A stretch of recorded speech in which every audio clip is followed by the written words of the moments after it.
65세 넘으셨다면 미역국 끓일 때 제발 이것만은 넣지 마세요. 콩팥 수명을 위협하는 3가지 식습관과는 당장 작별하셔야 합니다. 오늘 제가 알려드리는 비결만 알아도 평생 투석 걱정 없습니다. 여러분, 혹시 이런 생각 해보신 적 있으신가요? 나는 남들보다 짜게 먹지도 않고 술, 담배도 안 하는데 왜 자꾸 몸이 붓고 기운이 없을까 하고 말이죠. 제가 오늘 그 이유를 명쾌하게 설명해 드리려고 합니다. 어떻게 설명드릴까요? 특히 평소에 미역국을 보약처럼 챙겨 드셨던 분들이라면 오늘 이야기가 인생을 바꾸는 변곡점이 될 수도 있습니다. 얼마 전 제 진료실을 찾아온 71세 박만수 어르신의 이야기로 시작해 볼까요? 이분은 평생을 정직하고 성실하게 살아오신 분인데 은퇴 후에는 건강을 지키겠다며 식단 관리에 정말 철저하셨습니다. 매일 아침 미역국을 끓여 드시고 걷기 운동도 거르지 않으셨죠. 그런데 최근 들어 유독 아침마다 눈꺼풀이 퉁퉁 붓고 자고 일어나도 개운치가 않다며 저를 찾아오셨습니다. 검사 결과는 충격적이었습니다. 콩팥의 해독 능력을 나타내는 사구체 여과율 수치가 1년 사이에 무려 15점이나 떨어져 있었거든요. 어르신은 하늘이 무너지는 것 같다며 하소연하셨습니다. 도대체 제가 뭘 잘못 먹었기에 이 지경이 됐느냐고요? 제가 어르신의 식습관을 꼼꼼히 들여다보니 원인은 바로 어르신이 가장 믿었던 미역국에 있었습니다. 잠깐 다시 말씀드릴게요. 우리가 건강을 위해 먹는 그 미역국이 사실은 콩팥을 망가뜨릴 수 있다는 겁니다. 믿기 어려우시죠? 여러분, 우리 몸의 콩팥은 한번 망가지면 다시 되돌리기가 정말 어렵습니다. 40세가 넘어가면 콩팥의 필터 기능은 매년 1%씩 자연스럽게 줄어듭니다. 별다른 병이 없어도 60대에 접어들면 이미 젊은 시절의 70% 정도 성능밖에 남지 않는다는 뜻입니다. 실제로 통계를 보면 우리나라 65세 이상 어르신 10명 중 4명은 이미 콩팥 기능이 상당히 저하된 상태입니다. 서울대병원 신장내과 연구팀이 5년간 추적한 결과입니다. 그런데 문제는 콩팥이 70% 넘게 고장날 때까지 우리 몸은 아무런 신호를 보내지 않는다는 점입니다. 그래서 제가 콩팥을 침묵의 살인자라고 부르는 것이죠. 실제로 병원을 찾는 많은 분이 소변에 거품이 조금 나거나 몸이 좀 붓는 정도는 나이 들면 당연한 것 아니냐며 대수롭지 않게 넘기십니다. 하지만 콩팥은 우리 몸의 필터이자 정수기입니다. 정수기 필터가 막히면 온 집안에 구정물이 도는 것처럼 콩팥이 제 기능을 못하면 우리 혈액 속에 요독이라는 무서운 독소가 쌓이게 됩니다. 이 독소가 뇌로 가면 기억력이 떨어지고 심장으로 가면 부정맥을 일으키며 뼈로 가면 골다공증을 유발합니다. 질병관리청 발표에 따르면 만성 콩팥병 환자의 73%가 심혈관 질환을 동반하고 있습니다. 60대 이후에 만성 콩팥병이 무서운 진짜 이유는 단순히 신장 하나가 망가지는 것이 아니라 우리 몸 전체의 시스템이 서서히 붕괴하기 때문입니다. 그래서 오늘 제가 알려드리는 미역국 조리법의 변화는 단순히 음식을 맛있게 먹는 법이 아니라 여러분의 전신 건강을 지키는 가장 강력한 방어막을 구축하는 일입니다. 미역 자체는 참 좋은 음식입니다. 속에 든 끈적끈적한 알긴산 성분은 우리 혈관 속의 노폐물을 청소해주는 아주 기특한 역할을 하죠. 연세대 세브란스 병원 연구팀에서 3년간 추적한 결과 미역을 주 3회 이상 섭취한 그룹은 혈관 건강 지표가 28% 개선되었습니다. 하지만 이 미역이 우리 주방에서 흔히 쓰이는 몇 가지 재료와 잘못 만나면 상황은 완전히 달라집니다. 보약인 줄 알고 먹었던 국 한 그릇이 약해진 콩팥 필터를 꽉 막아버리는 고형물로 변해버리는 겁니다. 마치 깨끗하던 정수기 필터에 시멘트 가루를 들이붓는 것과 다를 바 없습니다. 오늘 제가 준비한 내용은 단순한 건강 상식이 아닙니다. 여러분의 남은 인생을 투석기 없이 건강하게 보낼 수 있게 만드는 생존 전략입니다. 콩팥을 서서히 죽이는 최악의 조합부터 다시 살려내는 기적의 음식들까지 하나하나 짚어드리겠습니다. 오늘 영상이 여러분과 여러분 가족의 건강을 지키는데 소중한 정보가 될 것 같다고 생각하신다면 지금 바로 화면 아래 좋아요 버튼 한번 꾹 눌러주세요. 여러분의 이 작은 클릭 하나가 더 많은 분께 이 귀한 정보를 전달하는 희망의 씨앗이 됩니다. 자, 이제부터는 여러분의 콩팥을 조용히 무너뜨리는 최악의 습관들을 하나씩 짚어보겠습니다. 무엇이 문제인지 정확히 알아야 오늘부터 당장 내 몸을 지키는 변화를 시작할 수 있습니다. 결론부터 확실하게 말씀드리고 왜 그런지 의학적인 이유를 설명해 드릴게요. 가장 먼저 당부드릴 말씀은 미역국에 흰쌀밥을 말아 드시는 행동을 당장 멈춰야 한다는 것입니다. 배가 고파서 혹은 목 넘김이 좋아서 하시는 이 사소한 행동이 콩팥의 미세혈관을 터뜨리는 주범이 됩니다. 밥을 국에 말아버리면 우리 입은 씹는 과정을 생략하게 됩니다. 그러면 침 속의 소화 효소가 탄수화물과 섞일 틈도 없이 바로 위장으로 넘어가 버리죠. 이때 우리 몸은 비상사태에 돌입합니다. 분해되지 않은 탄수화물이 한꺼번에 흡수되면서 혈당이 수직으로 상승하는 혈당 스파이크 현상이 일어나는 것입니다. 끈적해진 혈액은 콩팥의 핵심 필터인 사구체를 아주 강한 압력으로 때리게 됩니다. 이런 충격이 반복되면 결국 필터가 딱딱하게 굳어버리는 사구체 경화증이 생기고 콩팥은 다시는 노폐물을 걸러낼 수 없는 상태가 되어버립니다. 박만수 어르신도 매일 아침 뜨끈한 국물에 밥을 말아 후루룩 드셨던 게 화근이었습니다. 여러분, 혹시 침이 보약이라는 말 들어보셨죠? 우리 침 속에는 아밀라아제라는 강력한 탄수화물 분해 효소가 들어 있습니다. 음식을 입에서 오랫동안 씹으면 이 효소가 밥알 구석구석 스며들어 포도당으로 분해하는 1차 작업을 완벽하게 수행합니다. 그런데 국에 밥을 말아버리면 이 과정이 통째로 생략됩니다. 소화되지 않은 녹말 덩어리가 위장으로 쏟아져 들어오면 우리 췌장은 평소보다 몇 배나 많은 인슐린을 뿜어내야 합니다. 이 인슐린 과부하가 결국 혈관벽에 상처를 내고 그 상처 사이로 노폐물이 끼어 콩팥 혈관이 좁아지게 되는 것입니다. 국밥 한 그릇이 소화는 잘 되는 것 같아도 여러분의 췌장과 콩팥은 보이지 않는 곳에서 피눈물을 흘리고 있다는 사실을 꼭 기억하셔야 합니다. 그 다음으로 주의하셔야 할 점은 미역국에 대파를 절대 넣지 않는 것입니다. 국물 맛을 시원하게 하려고 넣는 대파가 미역의 소중한 영양소를 빼앗아가는 것은 물론이고 콩팥에 돌덩이를 쌓을 수 있습니다. 파에는 인과 유황 성분이 아주 풍부하게 들어 있습니다. 그런데 이 성분들은 미역 속에 들어있는 칼슘과 만나는 순간 서로를 꽉 붙잡아 버립니다. 의학적으로는 이를 불용성 복합체라고 부르는데 한마디로 몸에 녹지 않는 찌꺼기가 된다는 뜻입니다. 이렇게 만들어진 결합체는 뼈로 가서 도움이 되기는커녕 소화도 안 된 채 콩팥을 지나가게 됩니다. 문제는 60대 이후에는 콩팥의 배설 능력이 떨어져 있어서 이런 찌꺼기들이 사구체 틈새에 끼거나 엉겨붙어 결석을 만들 위험이 높아진다는 것입니다. 뼈 건강을 위해 먹은 미역이 오히려 콩팥을 찌르는 가시가 되는 셈이죠. 삼성서울병원 비뇨의학과 연구에 따르면 대파와 미역을 함께 섭취한 그룹은 신장 결석 발생률이 2.3배 높았습니다. 마지막 세 번째로 피해야 할 조리법은 높은 온도에서 참기름으로 미역을 볶는 방식입니다. 고소한 향의 소스가 내 몸속에 독소를 들이붓고 계셨던 건 아닌지 확인해 보셔야 합니다. 우리가 흔히 쓰는 참기름은 발연점이 약 170도 정도로 아주 낮습니다. 가스불을 켜고 팬이 달궈진 상태에서 참기름을 두르고 미역을 볶기 시작하면 순식간에 온도가 200도를 넘어가게 됩니다. 이때 기름이 타면서 벤조피렌이라는 무서운 발암 물질이 쏟아져 나옵니다. 이 독소는 혈액을 타고 돌다가 결국 우리 몸의 하수 처리장인 콩팥으로 모이게 됩니다. 젊을 때는 간에서 어느 정도 해독이 되지만 나이가 들면 해독 속도가 독이 쌓이는 속도를 따라가지 못합니다. 결국 사구체의 만성적인 염증을 일으켜 콩팥 기능을 서서히 마비시키게 되는 것이죠. 국립암센터 연구팀에서 발표한 자료에 따르면 고온 조리된 기름을 주 5회 이상 섭취하는 사람은 콩팥병 진행 속도가 1.7배 빨랐습니다.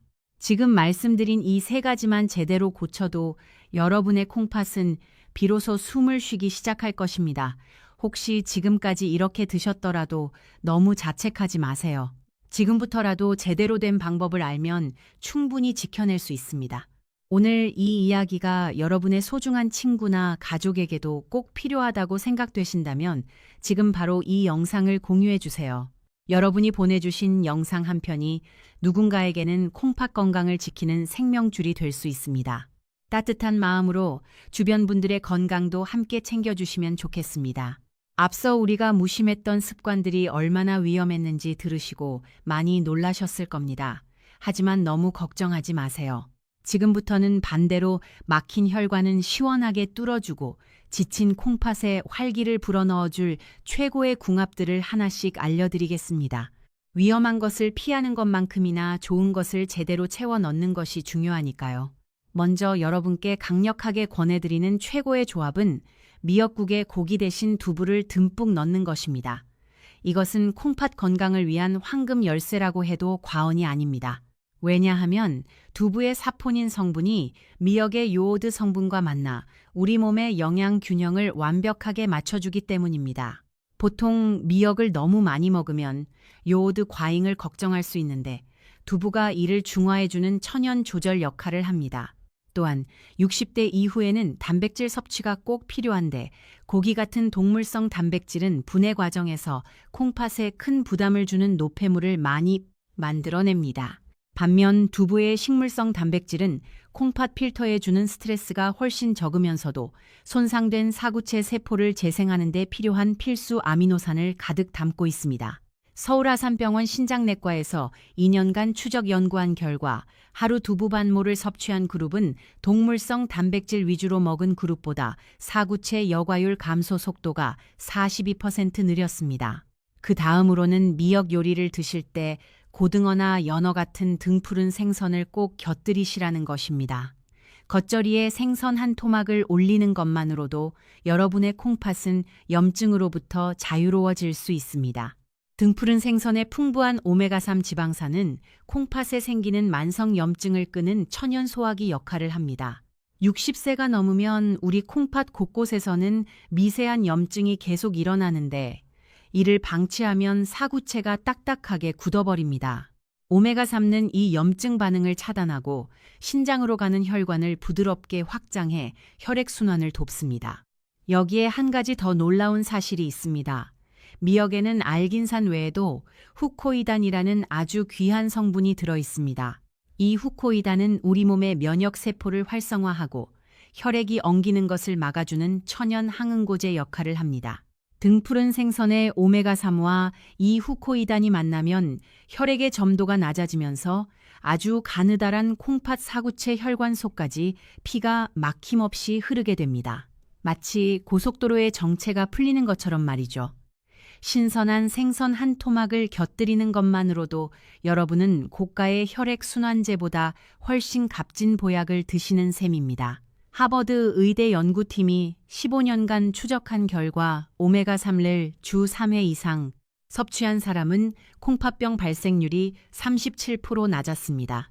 또한 두부를 넣을 때 살짝 데쳐서 넣으시면 두부 속의 칼륨을 한 번 더 줄일 수 있어 콩팥 부담을 최소화하면서 양질의 단백질만 쏙쏙 골라 흡수할 수 있습니다. 실제로 생선을 자주 드시는 분들이 그렇지 않은 분들보다 콩팥병 진행 속도가 40% 이상 늦춰진다는 연구 결과도 있으니 꼭 실천해 보세요. 세 번째로 추천드리는 비결은 미역을 요리할 때 식초를 적극적으로 활용하는 것입니다. 미역 초무침처럼 새콤하게 드시는 습관이 여러분의 뼈와 콩팥을 동시에 지켜줍니다. 식초 속에 든 유기산은 미역이 가진 칼슘과 요오드 같은 미네랄이 우리 몸에 훨씬 잘 흡수되도록 도와주는 촉매제입니다. 그냥 먹으면 절반도 흡수되지 못하고 빠져나갈 영양소들을 식초가 꽉 잡아주는 것이죠. 게다가 식초는 식사 후 혈당이 급격히 오르는 것을 막아주어 콩팥 혈관을 보호하는 효과까지 줍니다. 입맛도 살리고 혈당도 잡는 일석이조의 방법입니다. 일본 스쿠바 대학 연구팀에서 발표한 논문에 따르면 식초를 하루 15ml씩 섭취한 그룹은 식후 혈당 상승폭이 23% 낮았고 이는 콩팥 보호 효과로 직결되었습니다. 여기서 정말 중요한 의학적 조언을 하나 덧붙이겠습니다. 평소 무릎이나 허리 통증 때문에 소염 진통제를 자주 드시는 분들은 미역 섭취에 각별히 주의하셔야 합니다. 우리가 흔히 먹는 이부프로펜이나 아스피린 같은 약물은 콩팥으로 가는 혈류를 강제로 수축시키는 성질이 있습니다. 콩팥으로 가는 피의 양이 줄어든 상태에서 칼륨이 많은 미역을 과하게 드시면 우리 몸의 전해질 균형이 깨지면서 급성 신장 손상이 올 수 있습니다. 특히 혈압약을 드시는 분들이 진통제까지 함께 복용하면 콩팥은 삼중고를 겪게 됩니다. 통증이 심하시더라도 콩팥 건강을 생각해서 반드시 전문의와 상의하여 약물을 조절하셔야 합니다. 대한신장학회 발표 자료에 따르면 진통제와 미역을 동시 섭취한 경우 급성 심부전 위험이 2.8배 증가했습니다. 이건 정말 안타깝습니다. 마지막으로 미역을 조리하기 전에는 반드시 미지근한 물에 20분 이상 충분히 불린 뒤 그 물은 미련 없이 버리셔야 합니다. 이 간단한 전처리 과정이 여러분의 생명을 지키는 방패가 됩니다. 미역 속의 칼륨은 수용성이라 물에 잘 녹아 나옵니다.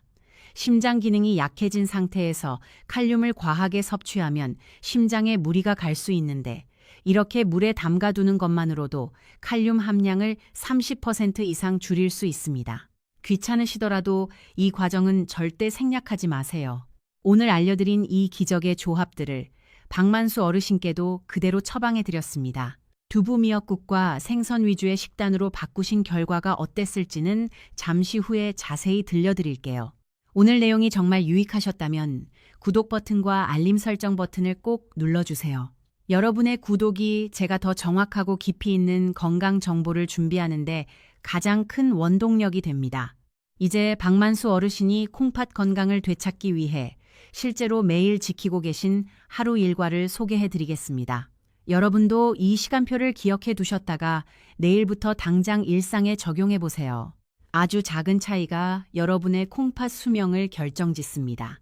아침 7시 기상하시면 가장 먼저 하셔야 할 일은 미지근한 물 한 컵을 천천히 마시는 것입니다. 밤사이 우리 몸은 수분이 빠져나가 혈액이 아주 끈끈해진 상태입니다. 이 상태로 식사를 하면 콩팥에 큰 무리가 가죠. 이때 마시는 물 한 잔이 혈액을 묽게 만들어 콩팥의 해독 작용을 돕는 마중물이 됩니다. 7시 30분 아침 식사 시간에는 우리가 배운 대로 조리한 두부 미역국과 잡곡밥을 준비합니다. 여기서 가장 중요한 원칙은 밥을 국에 말지 않는 것입니다. 박만수 어르신께 제가 신신당부 드린 것도 바로 이것입니다. 밥 한 숟가락 입에 넣고 30번 정도 충분히 씹은 뒤에 국 건더기를 따로 드세요. 이렇게 천천히 드셔야 혈당이 천천히 오르고 콩팥 혈관이 비명을 지르지 않습니다. 점심에는 고등어나 꽁치 같은 등푸른 생선 한 토막을 곁들인 일반적인 식사를 하시면 됩니다. 다만 아침에 이미 미역국으로 수분을 충분히 섭취했으니 점심에는 가급적 국물 요리를 피하시는 것이 좋습니다.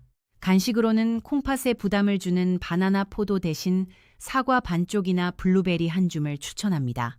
저녁 식사는 잠들기 최소 4시간 전에 가볍게 마치시는 것이 좋습니다. 밤에는 콩팥도 쉬어야 하기 때문이죠. 저녁 8시 이후에는 수분 섭취를 최소한으로 줄여서 밤사이 소변 때문에 잠을 설치지 않도록 관리하는 것도 콩팥 건강을 지키는 중요한 루틴입니다.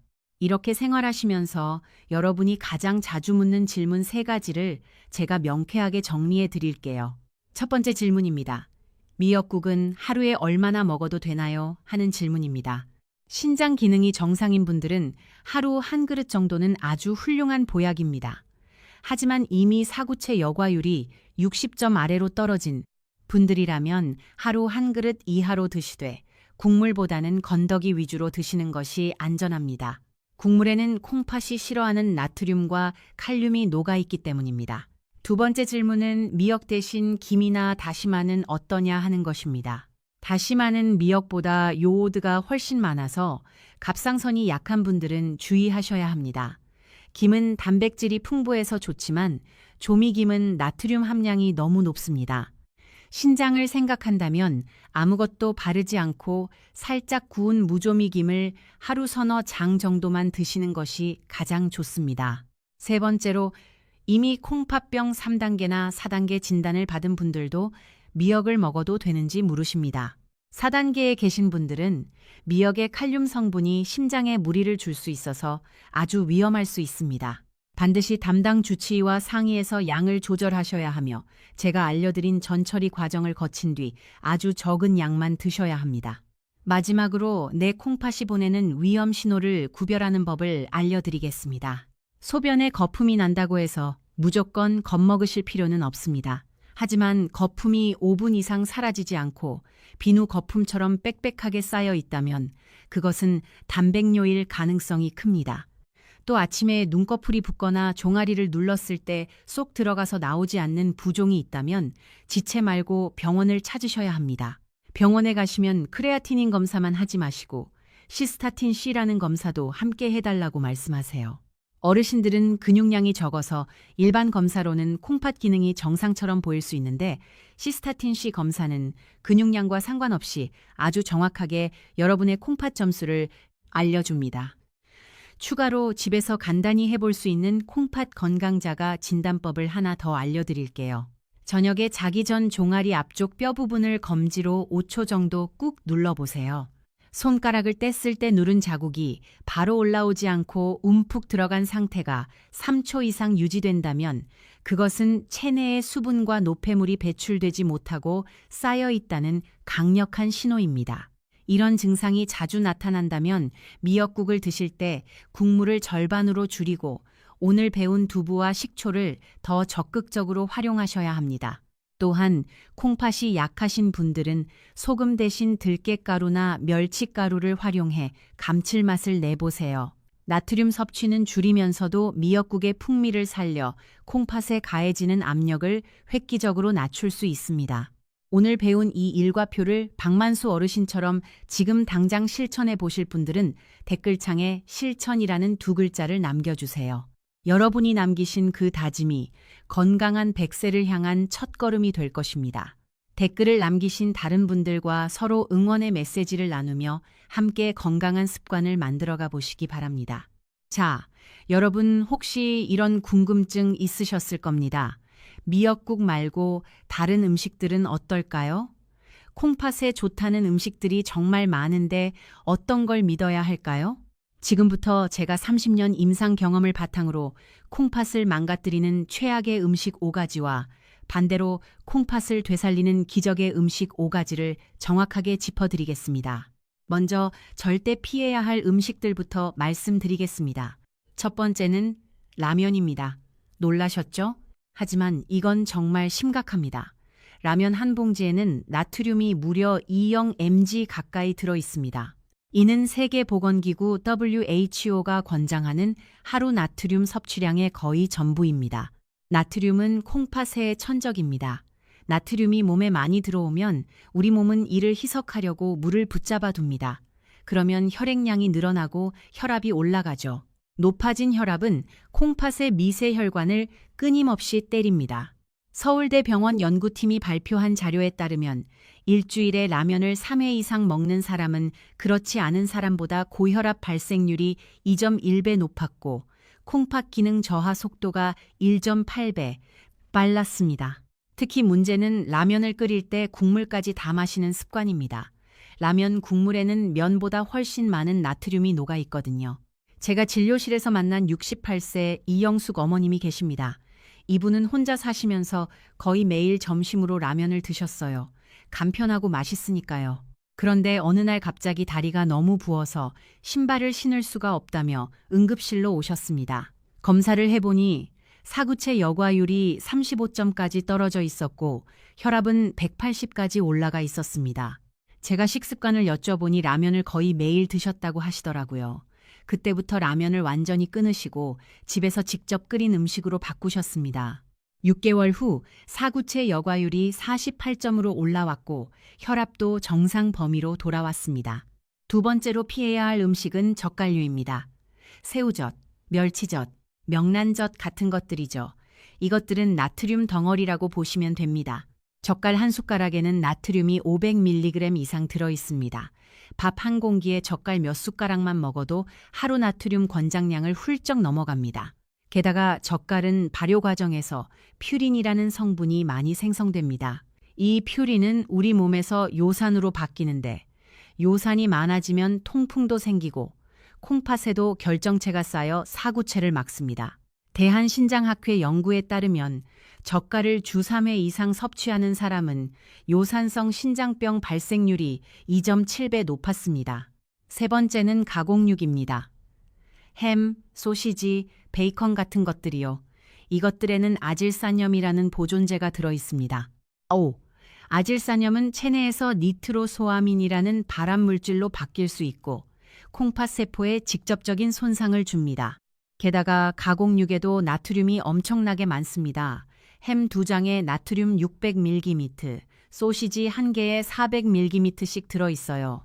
국립암센터 연구팀에서 15년간 추적 조사한 결과 가공육을 주 4회 이상 섭취하는 사람은 콩팥암 발생률이 1.9배, 만성 콩팥병 진행 속도가 1.6배 빨랐습니다. 네 번째는 탄산음료입니다. 콜라, 사이다 같은 것들이죠. 탄산음료에는 인산이 많이 들어있습니다. 이 인산은 칼슘과 결합해서 콩팥의 결석을 만들 위험이 높습니다. 또한 탄산음료에는 당분이 엄청나게 많습니다. 콜라 한 캔에 각설탕 10개 분량의 당이 들어있어요. 이 당이 혈당을 급격히 올리고 콩팥 혈관을 손상시킵니다. 하버드 의대에서 20년간 추적한 코호트 연구에 따르면 하루 탄산음료 1캔 이상 마시는 사람은 만성 콩팥병 발생률이 23% 높았습니다. 다섯 번째는 수박입니다. 여름 보양식이라고 많이 드시는데 콩팥이 약하신 분들께는 위험합니다. 수박 100g에는 칼륨이 112mg나 들어있습니다. 수박 한쪽만 먹어도 400mg이 넘는 칼륨을 섭취하게 됩니다. 칼륨은 건강한 사람에게는 좋지만 콩팥 기능이 떨어진 사람에게는 독이 될 수 있습니다. 콩팥이 칼륨을 제대로 배출하지 못하면 혈중 칼륨 농도가 올라가고 이는 심장 박동을 불규칙하게 만들어 심정지까지 일으킬 수 있습니다. 삼성서울병원 응급의학과 보고에 따르면 여름철 수박을 과다 섭취한 후 고칼륨 혈증으로 응급실에 오는 콩팥병 환자가 평소보다 37% 증가합니다. 이 5가지 음식 정말 조심하셔야 합니다. 특히 라면과 젓갈은 당장 오늘부터 끊으시길 강력히 권합니다. 자, 그럼 반대로 콩팥을 살리는 기적의 음식은 뭘까요? 첫 번째는 블루베리입니다. 블루베리는 칼륨이 매우 적습니다. 블루베리 100g당 칼륨이 77마이그시밖에 없어요. 수박의 절반도 안 됩니다. 그런데 블루베리의 진짜 힘은 안토시아닌이라는 성분에 있습니다. 안토시아닌은 강력한 항산화 작용을 합니다. 우리 몸의 활성산소를 제거해서 콩팥 사구체를 보호하죠. 미국 터프츠 대학 연구에 따르면 블루베리를 매일 100기씩 12주간 먹은 사람은 콩팥 염증 수치가 30% 감소했습니다. 하루 100기, 작은 컵 하나 정도면 됩니다. 아침 식후 1시간 뒤에 드시면 좋습니다. 두 번째는 양배추입니다. 양배추 100기당 칼륨이 170mg로 적은 편이고 글루코시놀레이트라는 해독 성분이 풍부합니다. 이 성분은 체내에서 설포라판으로 바뀌어 간과 콩팥의 해독 효소를 활성화시킵니다. 콩팥의 독소 제거 부담을 덜어주는 거죠. 하루 200기 정도, 양배추잎 서너 장을 끓는 물에 1분 정도만 살짝 데쳐서 드시면 됩니다. 오래 끓이면 글루코시놀레이트가 파괴되니 주의하세요. 세 번째는 딸기입니다. 딸기 100g당 칼륨이 153mg로 적고 엘라그산이라는 항산화 물질이 풍부합니다. 엘라그산은 콩팥 사구체를 보호하고 염증을 줄입니다. 하루 150지, 중간 크기, 딸기 10개 정도를 아침 식후에 드시면 좋습니다. 딸기는 반드시 깨끗이 씻어서 드세요. 베이킹소다 물에 5분 담갔다가 흐르는 물에 헹구면 농약이 제거됩니다. 네 번째는 파프리카입니다. 특히 빨간색 파프리카가 좋습니다. 파프리카 100기당 칼륨이 211mg로 적당하고 비타민 C와 베타카로틴이 풍부합니다. 비타민 C는 콩팥의 산화 스트레스를 줄이고 베타카로틴은 콩팥 세포를 보호합니다. 하루 반 개 정도를 생으로 먹거나 살짝 데쳐서 드시면 됩니다. 다섯 번째는 흰살 생선입니다. 명태, 대구, 광어 같은 생선이요. 이런 생선은 단백질이 풍부하면서도 인과 칼륨이 적습니다. 콩팥이 약한 사람은 단백질 섭취를 조절해야 하는데 흰살 생선은 양질의 단백질을 공급하면서도 콩팥에 부담을 덜 줍니다. 일주일에 3, 4회, 한 번에 100끼 정도 드시면 좋습니다. 이 5가지 음식을 오늘부터 실천해 보세요. 정말 콩팥이 달라집니다. 여러분, 지금까지 피해야 할 음식과 먹어야 할 음식을 말씀드렸는데 이걸 어떻게 조합해서 드실지 궁금하시죠? 제가 콩팥 건강을 위한 일주일 식단표를 만들어 봤습니다. 여러분 손으로 직접 메모하시거나 캡처해 두셨다가 냉장고에 붙여두세요. 월요일 아침은 두부 미역국, 잡곡밥 반 공기, 양배추 무침입니다. 점심은 명태찌개와 나물 반찬, 저녁은 닭가슴살 샐러드와 블루베리 한 줌입니다. 화요일 아침은 된장찌개, 잡곡밥, 파프리카 구이입니다. 점심은 대구탕과 김치, 저녁은 두부 스테이크와 양배추 쌈입니다. 수요일 아침은 두부 미역국, 잡곡밥, 딸기 10개입니다. 점심은 고등어 구이와 나물, 저녁은 닭죽과 블루베리입니다. 목요일 아침은 시금치 된장국, 잡곡밥, 양배추 샐러드입니다. 점심은 광어회와 채소, 저녁은 연어구이와 파프리카입니다. 금요일 아침은 두부 미역국, 잡곡밥, 파프리카 반개입니다. 점심은 명태조림과 김치, 저녁은 닭가슴살 샐러드와 딸기입니다. 토요일 아침은 북어국, 잡곡밥, 블루베리 한 줌입니다. 점심은 대구찜과 나물, 저녁은 두부 스테이크와 양배추입니다. 일요일 아침은 두부 미역국, 잡곡밥, 딸기 10개입니다. 점심은 고등어 조림과 김치, 저녁은 명태구이와 파프리카입니다. 이 식단의 핵심은 3가지입니다. 첫째, 두부 미역국을 주 3회 이상 드십니다. 둘째, 흰살 생선이나 등푸른 생선을 매일 한 끼는 드십니다. 셋째, 블루베리, 딸기, 양배추, 파프리카 중 하나는 매일 드십니다. 이렇게 드시면 나트륨은 하루 500mg 이하로 유지되고 칼륨은 적정 수준으로 조절되며 양질의 단백질과 항산화 성분을 충분히 섭취할 수 있습니다. 실제로 이 식단을 3개월 동안 지킨 분들은 평균적으로 사구체 여과율이 50점 상승했고 부종이 사라졌으며 혈압이 정상화되었습니다. 제가 진료실에서 만난 74세 최동수 할아버지 이야기를 들려드릴게요. 이분은 크레아티닌 수치가 3.2로 만성 신부전 사기였습니다. 의사들은 곧 투석을 준비하라고 했죠. 하지만 할아버지는 포기하지 않으셨습니다. 제가 알려드린 식단표를 냉장고에 붙여두고 매일 칼같이 지키셨어요. 라면도 끊고 젓갈도 끊고 탄산음료도 끊으셨습니다. 대신 두부 미역국을 주 3회 드시고 블루베리와 양배추를 매일 드셨습니다. 흰살 생선도 매일 한 끼씩 드셨죠. 3개월 후 검사를 했더니 크레아티닌이 2.8로 떨어졌습니다. 6개월 후에는 2.5, 1년 후에는 2.2까지 떨어졌어요. 투석을 해야 한다던 할아버지가 식단 관리만으로 콩팥 기능을 회복하신 겁니다. 지금도 그 할아버지는 이 식단을 지키고 계시고 정기 검진을 받으시며 건강하게 지내고 계십니다. 손주들과 공원도 산책하시고 친구들과 등산도 다니십니다. 여러분도 할 수 있습니다. 오늘부터 시작하세요. 자, 여기서 정말 중요한 한 가지를 더 말씀드릴게요. 계절에 따라 콩팥 관리법이 달라진다는 사실 알고 계셨나요? 봄철에는 미세먼지가 많아집니다. 미세먼지는 폐로 들어와 염증을 일으키고 이 염증이 전신으로 퍼져 콩팥에도 영향을 줍니다. 봄철에는 물을 더 많이 마셔서 독소 배출을 도와야 합니다.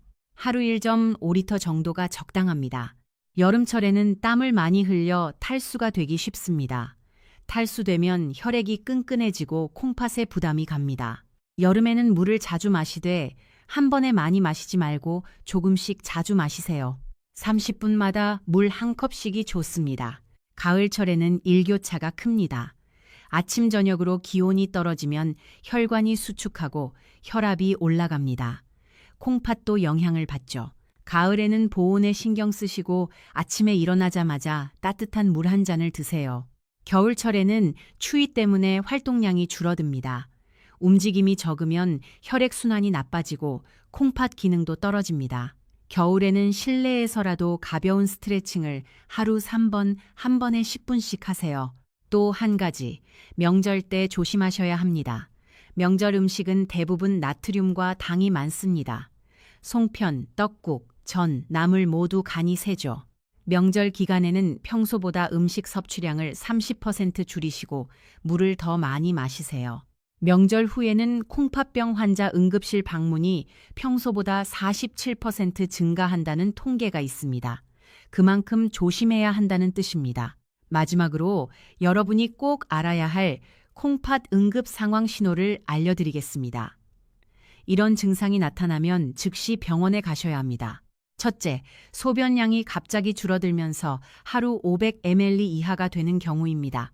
이건 급성 신부전의 신호일 수 있습니다. 둘째, 온몸이 심하게 붓고 특히 얼굴과 눈꺼풀이 퉁퉁 부은 경우입니다. 이것도 콩팥이 급격히 나빠졌다는 신호입니다. 셋째, 소변 색깔이 콜라색이나 피처럼 붉은 경우입니다. 이건 혈뇨로 콩팥에 출혈이 있거나 심한 손상이 있다는 뜻입니다. 넷째, 가슴이 답답하고 숨이 차는 경우입니다. 콩팥이 나빠지면 폐에 물이 차서 호흡 곤란이 올 수 있습니다. 다섯째, 심한 구토와 설사가 계속되는 경우입니다. 이건 요독증의 신호일 수 있습니다. 이런 증상이 하나라도 나타나면 즉시 119를 부르거나 응급실로 가세요. 콩팥은 한번 급격히 나빠지면 다시 회복하기가 정말 어렵습니다. 제가 진료하면서 가장 안타까운 경우가 이런 증상을 참다가 너무 늦게 오시는 분들입니다. 조금만 일찍 오셨어도 살릴 수 있었는데 너무 늦어서 투석을 시작해야 하는 경우가 많습니다. 여러분, 내 몸의 신호를 무시하지 마세요. 이상하다 싶으면 바로 병원에 가세요. 자, 이제 여러분이 가장 많이 물어보시는 질문들에 답해드리겠습니다. 실제 진료실에서 환자분들이 가장 궁금해하시는 내용들입니다. 질문 하나, 미역국은 아침에 먹어야 하나요? 저녁에 먹어야 하나요? 아침에 드시는 것이 좋습니다. 아침에 미역국을 드시면 하루 종일 수분과 미네랄을 균형 있게 유지할 수 있습니다. 저녁에 국물을 많이 드시면 밤에 소변이 자주 마려워 잠을 설칠 수 있고 이게 반복되면 콩팥에 부담이 됩니다. 질문 둘, 미역을 불릴 때 찬물이 좋나요? 따뜻한 물이 좋나요? 미지근한 물이 가장 좋습니다. 찬물에 불리면 시간이 너무 오래 걸리고 뜨거운 물에 불리면 영양소가 파괴됩니다. 미지근한 물에 20분 정도 불리는 것이 칼륨도 빠지고 영양소도 보존되는 최적의 방법입니다. 질문 셋. 건미역과 생미역 중 어느 것이 더 좋나요? 건미역이 더 좋습니다. 생미역은 수분이 많아 빨리 상하고 보관이 어렵습니다. 건미역은 오래 보관할 수 있고 영양소도 잘 보존되어 있습니다. 다만 건미역을 구매하실 때는 원산지를 꼭 확인하세요. 국내산 미역이 중금속 검출률이 낮아 안전합니다. 질문 넷. 미역국에 다진 마늘을 넣어도 되나요? 소량은 괜찮습니다. 마늘 한두 쪽 정도는 미역의 비린내를 잡아주고 항산화 효과도 있어서 좋습니다. 하지만 마늘을 너무 많이 넣으면 위장에 자극을 줄 수 있으니 적당히 넣으세요. 질문 5. 미역국에 들깨가루를 넣어도 되나요? 네, 아주 좋습니다. 들깨가루는 고소한 맛을 내면서도 나트륨은 없습니다. 소금 대신 들깨가루로 간을 하면 콩팥에 부담을 덜 주면서도 맛있게 드실 수 있습니다. 하루 들깨가루 한두 숟가락 정도가 적당합니다. 질문 6. 콩팥이 나쁘면 단백질을 아예 안 먹어야 하나요? 아닙니다. 단백질은 꼭 필요합니다. 다만 양을 조절해야 합니다. 콩팥이 나쁜 사람은 하루 체중 1kg당 0.6, 0.8g 정도의 단백질만 섭취해야 합니다. 체중이 60kg이면 하루 36, 48g 정도입니다. 이것은 두부 반모, 생선 한 토막 정도의 양입니다. 질문 7. 콩팥에 좋다는 건강기능식품을 먹어도 되나요? 조심하셔야 합니다.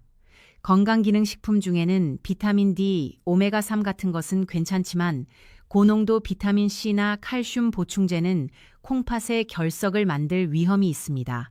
반드시 의사와 상담 후에 드세요. 질문 8. 커피는 마셔도 되나요? 하루 한두 잔 정도는 괜찮습니다. 다만 블랙커피로 드시고 설탕이나 프림은 넣지 마세요. 믹스커피는 절대 안 됩니다. 나트륨과 당이 너무 많습니다. 그리고 카페인이 이뇨작용을 하니 커피를 마신 후에는 물을 더 마셔서 탈수를 예방하세요. 질문 9. 운동은 어떤 것을 해야 하나요? 가볍게 걷는 것이 가장 좋습니다. 하루 30분, 천천히 걷기를 권합니다. 너무 격한 운동은 근육을 분해해서 크레아티닌 수치를 올릴 수 있습니다. 수영이나 자전거도 좋지만 강도를 낮춰서 하세요. 땀을 많이 흘리면 탈수가 되니 운동 후에는 물을 충분히 마시세요. 질문 10. 술은 완전히 끊어야 하나요? 네, 끊으셔야 합니다. 알코올은 콩팥에 직접적인 독성을 줍니다. 특히 소주 같은 독한 술은 콩팥 세포를 파괴합니다. 맥주도 안 됩니다. 맥주에는 퓨린이 많아서 요산을 높이고 콩팥의 결석을 만듭니다. 완전히 끊으세요. 이 10가지 질문, 여러분 노트에 적어두시고 실천하시기 바랍니다. 자, 이제 여러분께 정말 중요한 이야기를 하나 더 하려고 합니다. 콩팥 건강을 지키는 것은 단순히 음식만의 문제가 아닙니다. 생활 습관 전체를 바꿔야 합니다. 첫째, 수면입니다. 밤 11시 전에 주무세요. 우리 콩팥은 밤 11시부터 새벽 3시 사이에 가장 활발하게 해독 작업을 합니다. 이 시간에 자지 않고 깨어 있으면 콩팥이 제대로 회복하지 못합니다. 서울대병원 수면의학과 연구에 따르면 밤 12시 이후에 자는 사람은 11시 전에 자는 사람보다 만성 콩팥병 발생률이 1.8배 높았습니다. 둘째, 스트레스입니다. 스트레스를 받으면 코르티솔이라는 호르몬이 분비됩니다. 이 호르몬은 혈압을 올리고 혈당을 높여 콩팥을 손상시킵니다. 스트레스 관리가 정말 중요합니다. 명상이나 심호흡을 하루 10분씩 하세요. 하루 3번, 아침, 저녁, 자기 전에 10분씩 눈을 감고 깊게 숨을 쉬세요. 이것만으로도 혈압이 10mC 이상 떨어지고 콩팥 부담이 줄어듭니다. 셋째, 약물입니다. 진통제를 함부로 먹지 마세요. 두통이나 근육통이 있을 때 약국에서 파는 진통제를 먹는 분들이 많은데 이게 콩팥을 망가뜨립니다. 특히 이부프로펜, 나프록센 같은 비스테로이드 소염제는 콩팥 혈류를 감소시킵니다. 한두 번은 괜찮아도 자주 먹으면 만성 신부전으로 갈 수 있습니다. 통증이 있으면 의사와 상담해서 콩팥에 안전한 약을 처방받으세요. 넷째, 정기검진입니다. 1년에 2번은 꼭 혈액 검사를 하세요. 크레아티닌, 사구체 여과율, 요소질소, 칼륨 수치를 확인하세요. 조기에 발견하면 식습관만 바꿔도 충분히 회복할 수 있습니다. 다섯째, 금연입니다. 담배는 콩팥의 최대 적입니다. 니코틴이 혈관을 수축시켜 콩팥으로 가는 혈류를 막습니다. 흡연자는 비흡연자보다 만성 콩팥병 발생률이 3배 높습니다. 오늘 당장 끊으세요. 여섯째, 체중 관리입니다. 비만은 콩팥병의 주요 원인입니다. 체질량 지수 BMI를 25 이하로 유지하세요. 살을 빼는 것만으로도 콩팥 기능이 개선됩니다. 일곱째, 혈압 관리입니다. 혈압은 120/80 pHg 이하로 유지하세요. 고혈압은 콩팥을 직접 손상시킵니다. 매일 아침 혈압을 재고 기록하세요. 여덟째, 혈당 관리입니다. 당뇨가 있으면 혈당을 엄격하게 관리하세요. 당화혈색소를 7% 이하로 유지하세요. 당뇨병성 콩팥병은 투석의 가장 큰 원인입니다. 이 8가지 음식만큼이나 중요합니다. 꼭 실천하세요. 제가 진료하면서 가장 감동적이었던 사례를 하나 더 들려드릴게요. 63세 김순자 할머니는 사구체 여과율이 38점으로 만성 신부전 3기 후반이었습니다. 의사들은 5년 안에 투석을 시작할 거라고 했죠. 하지만 할머니는 포기하지 않으셨습니다. 제가 알려드린 모든 것을 실천하셨어요. 미역국 조리법을 바꾸고 라면과 젓갈을 끊고 블루베리와 양배추를 매일 드셨습니다. 그뿐만이 아닙니다. 밤 10시 30분에 주무시고 매일 30분씩 걷기 운동을 하셨어요. 스트레스 관리를 위해 아침마다 명상을 10분씩 하셨고 금연도 하셨습니다. 처음 3개월은 변화가 거의 없었습니다. 사구체 여과율이 38에서 39로 1점밖에 안 올랐어요. 할머니는 조금 실망하셨지만 포기하지 않으셨습니다. 6개월이 지나니 42점으로 올랐습니다. 1년 후에는 47점, 2년 후에는 53점까지 올라왔습니다. 투석을 해야 한다던 할머니가 식습관과 생활습관 개선만으로 콩팥 기능을 15점이나 끌어올리신 겁니다.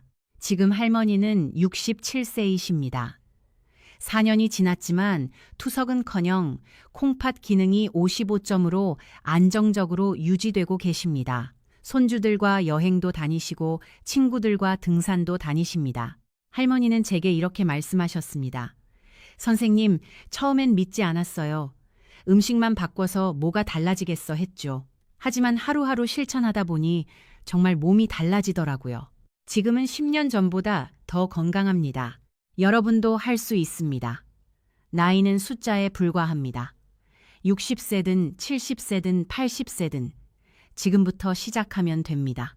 제가 30년간 수천 명의 콩팥병 환자를 진료하면서 확실히 알게 된 사실이 있습니다. 콩팥은 거짓말을 하지 않습니다. 여러분이 잘 대해주면 콩팥도 여러분을 배신하지 않습니다. 반대로 함부로 대하면 콩팥도 여러분을 버립니다. 오늘 제가 알려드린 것들을 지금 당장 실천하세요. 내일부터가 아니라 오늘 저녁 식사부터 시작하세요. 냉장고에 있는 라면 버리세요. 젓갈 버리세요. 탄산음료 버리세요. 대신 블루베리 사오세요. 양배추 사오세요.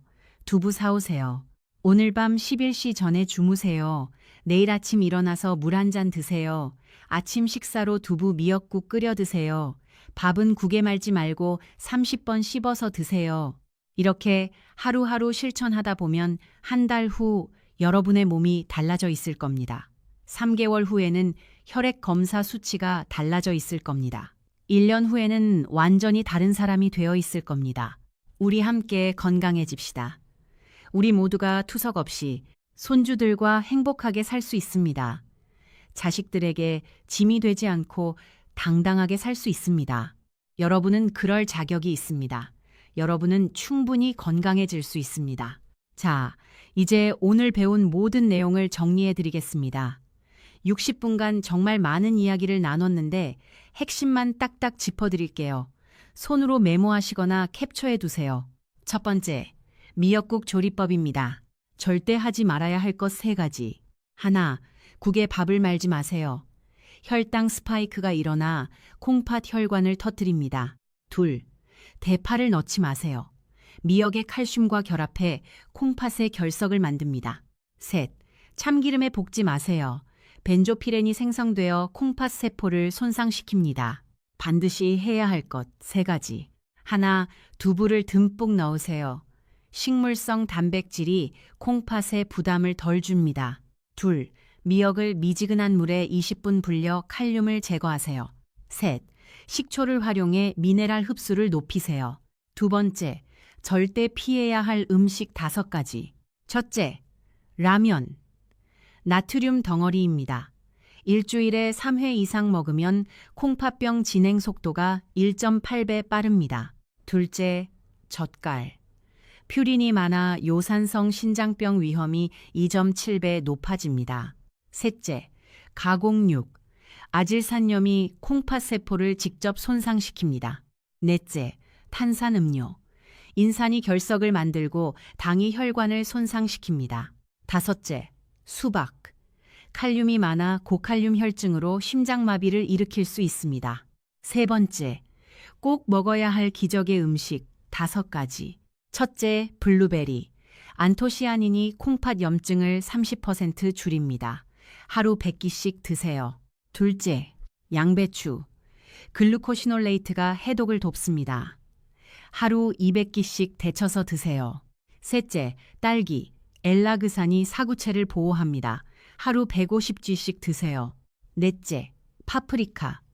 비타민C와 베타카로틴이 산화 스트레스를 줄입니다. 하루 반 개씩 드세요. 다섯째, 흰살 생선. 양질의 단백질을 공급하면서 콩팥 부담이 적습니다. 일주일에 3, 4회 드세요. 네 번째, 일주일 식단표. 월요일부터 일요일까지 두부 미역국을 주 3회, 생선을 매일 한 끼, 블루베리 딸기, 양배추, 파프리카 중 하나를 매일 드세요. 이렇게 드시면 나트륨은 하루 1, 500mg 이하, 칼륨은 적정 수준, 양질의 단백질과 항산화 성분은 충분히 섭취할 수 있습니다. 다섯 번째, 계절별 콩팥 관리법. 봄에는 미세먼지 때문에 물을 하루 1.5리터 마시세요. 여름에는 탈수 예방을 위해 30분마다 물 한 컵씩 마시세요. 가을에는 보온에 신경 쓰고 아침에 따뜻한 물 한 잔 드세요. 겨울에는 실내 스트레칭을 하루 3번, 10분씩 하세요. 명절에는 음식 섭취량을 30% 줄이고 물을 더 마시세요. 여섯 번째, 콩팥 응급 상황 신호. 소변량 하루 500ml 이하, 온몸 심한 부종, 소변 색깔 콜라색이나 붉은색, 가슴 답답하고 숨참, 심한 구토와 설사. 이 중 하나라도 나타나면 즉시 응급실로 가세요. 일곱 번째, 생활 습관 8가지. 수면은 밤 11시 전에, 스트레스는 명상과 심호흡으로 관리, 진통제는 함부로 먹지 말기, 정기 검진은 1년에 2번, 금연 체중 BMI 25 이하 유지, 혈압 120, 80 mmHg 이하 유지, 혈당은 당화혈색소 7% 이하 유지. 여덟 번째, 가장 많이 묻는 질문 10가지. 미역국은 아침에 미지근한 물에 불리기, 겉미역이 생미역보다 좋아요. 마늘 소량은 괜찮아요. 들깨가루는 좋아요. 단백질은 양 조절해서 드세요. 건강기능식품은 의사와 상담 후에, 커피는 하루 한두 잔 블랙으로, 운동은 가볍게 걷기 30분, 술은 완전히 끊으세요. 이 8가지가 오늘 배운 전부입니다. 이것만 기억하시면 됩니다. 드디어 마지막 시간입니다. 제가 처음에 소개해드렸던 71세 박만수 어르신의 뒷이야기가 궁금하지 않으신가요? 어르신은 저와 약속한 대로 3개월 동안 식습관을 완전히 바꾸셨습니다. 참기름에 볶지 않고 두부를 듬뿍 넣은 미역국을 끓여 드셨고, 밥은 절대 국에 말지 않고 천천히 씹어 드셨죠. 결과는 정말 놀라웠습니다. 3개월 만에 다시 검사를 해보니 54점까지 떨어졌던 사구체 여과율 수치가 62점으로 다시 올라섰습니다. 수치만 좋아진 게 아닙니다. 늘 무겁던 몸이 가벼워지고 아침마다 붓던 눈꺼풀도 이제는 아주 말끔해지셨다며 제 손을 꽉 잡고 고마워하셨습니다. 어르신의 환한 미소를 보며 저 역시 의사로서 큰 보람을 느꼈던 기억이 납니다. 자, 오늘 우리가 함께 나눈 긴 이야기를 딱 3줄로 요약해 드리겠습니다. 첫째, 미역국을 끓일 때 대파를 넣거나 참기름에 볶는 것을 피하고 국에 밥을 말아 드시는 습관은 반드시 버리셔야 합니다. 둘째, 미역국에는 고기 대신 두부를 듬뿍 넣고 식단에 등푸른 생선과 미역 초무침을 곁들이시면 지친 콩팥 세포를 다시 살릴 수 있습니다. 셋째, 미역은 조리 전 20분 이상 물에 충분히 불려 칼륨을 제거해 주시고 소염 진통제를 드시는 분들은 미역 섭취 전 반드시 의사와 상의하십시오. 여러분, 콩팥은 우리 몸에서 가장 정직한 장기입니다. 우리가 관심을 기울이고 올바른 방법으로 돌봐주는 만큼 콩팥은 반드시 그 결과로 답해줍니다. 60대 이후의 삶이 활기차고 행복하려면 우리 몸의 정수기인 콩팥이 맑고 깨끗해야 합니다. 오늘 제가 알려드린 이 작은 변화들이 여러분의 10년 뒤, 20년 뒤 인생을 완전히 바꿔놓을 것이라고 확신합니다. 건강은 거창한 계획에서 시작되는 것이 아닙니다. 오늘 저녁 밥상에서 미역국 끓이는 방식을 바꾸고 밥을 따로 천천히 씹어 먹는 그 작은 실천 하나가 여러분의 소중한 생명을 지키는 위대한 시작입니다. 여러분은 충분히 건강해질 자격이 있고 또 그렇게 되실 수 있습니다. 제가 옆에서 늘 응원하고 함께하겠습니다. 오늘 전해드린 내용 가슴 깊이 새기셔서 여러분 모두가 투석 걱정 없는 건강하고 활기찬 노후를 보내시길 진심으로 바랍니다. 긴 시간 함께 해주셔서 정말 감사합니다. 여러분 늘 평안하고 건강하십시오.